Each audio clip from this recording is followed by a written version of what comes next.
Mangalyaan, India's first mission to Mars, left the Earth's orbit on December 1, 2013. When it reaches the Red Planet on September 24th next year, it would have covered a distance of 780 million kilometers in 10 months. But here is an intriguing question. Mangalyaan was launched from Sriharikota on November 5th and kept orbiting the Earth for 25 days before setting off for Mars. Why? After all, NASA's MAVEN mission, which took off 15 days after Mangalyaan, went straight to Mars.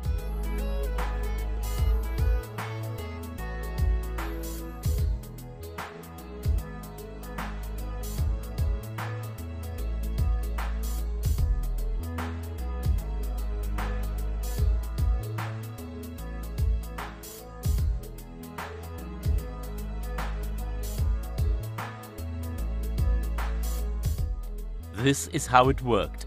On November 5th, the PSLV put Mangalyaan in a low elliptical orbit, with a minimum distance from the Earth of about 240 kilometers and a maximum distance of 24,000 kilometers. Technically, the minimum distance is called the perigee and the maximum the apogee. When the satellite is placed in orbit, it does not require additional fuel or energy. It keeps on moving, much like the Earth moves around the Sun. But at what speed does the satellite move? Well, this is determined by two things: distance from the Earth and the shape of the orbit.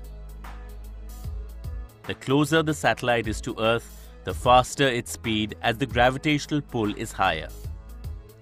As far as the shape of the orbit is concerned, the more elliptical the orbit, the higher is the speed of the satellite.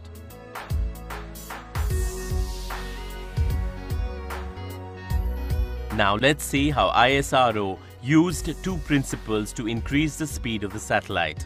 According to the first principle, when the satellite is at the perigee, its speed is at its highest. So if you give the satellite a little push when it is there, you can make it move a long distance.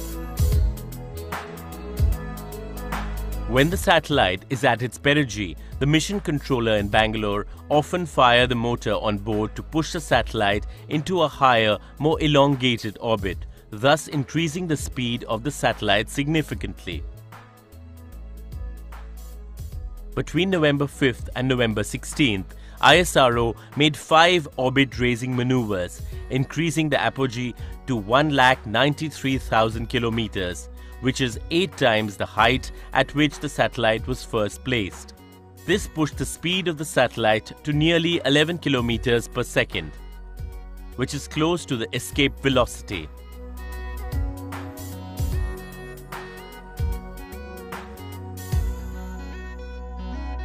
So all that the mission controller needed to do on December 1st was to burn the motor one more time and push the satellite out of the Earth's sphere of gravity into the Sun's gravitational influence.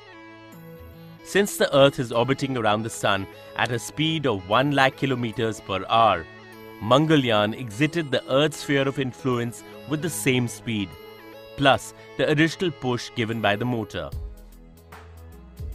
The new orbit around the Sun that Mangalyaan will follow is called the transfer orbit or the Hanuman orbit. At some point, this orbit will intersect with the orbit of Mars.